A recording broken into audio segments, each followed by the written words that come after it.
Mesdames, Messieurs, chers concitoyens de notre circonscription, aujourd'hui je vais vous parler d'écologie et d'agriculture.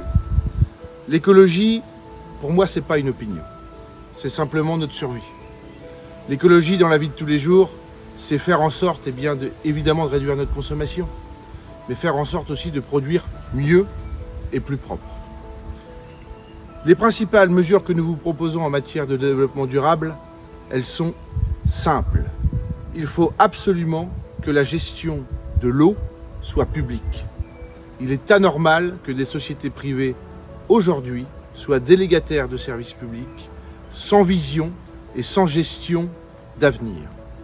Il faut également rétablir le caractère naturel de nos cours d'eau et des nappes phréatiques, puisque la pollution doit cesser dans ces milieux naturels de manière, là encore, à préserver la biodiversité.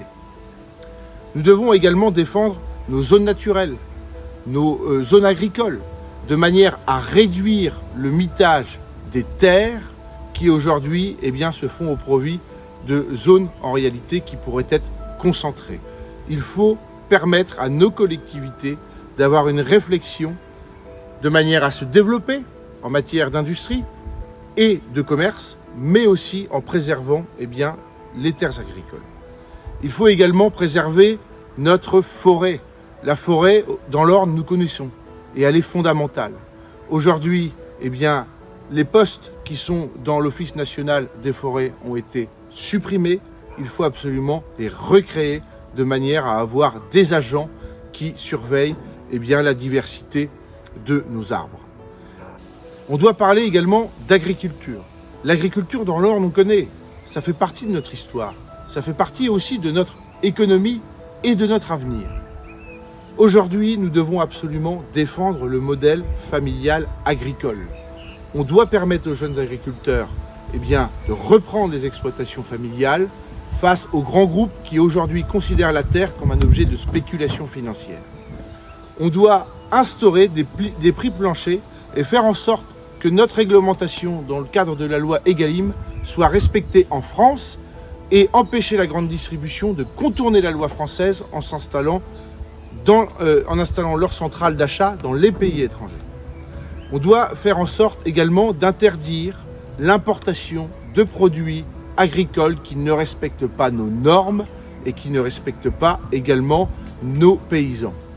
Il est impensable dans notre pays qu'on ait effectivement des normes sociales, des normes environnementales qui permettent de protéger aussi la qualité de notre nourriture et permettre cette concurrence déloyale en important des produits qui sont issus de l'étranger et qui ne respectent pas les mêmes règles. Il faut aussi, à mon sens, et c'est important de le dire, combattre les accords commerciaux qui ont été passés avec le Canada et également l'accord commercial de libre-échange du Mercosur qui est sur les rails.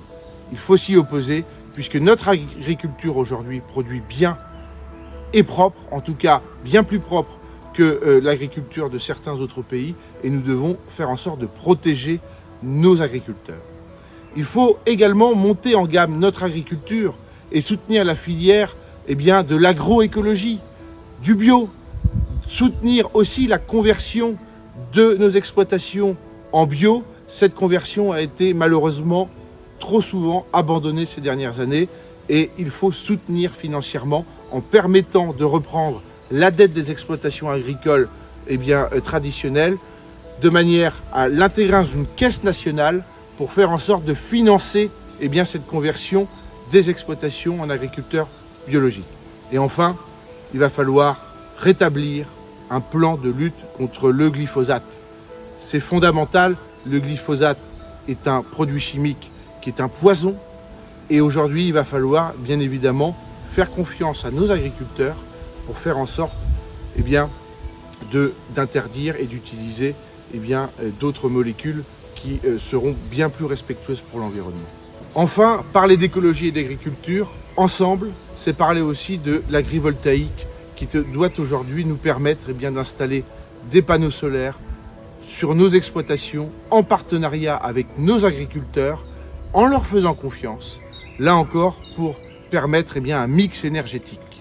Il n'y a pas que le nucléaire, il n'y a pas que l'éolienne, il y a aussi des solutions alternatives innovantes qui sont indispensables de développer dans notre département.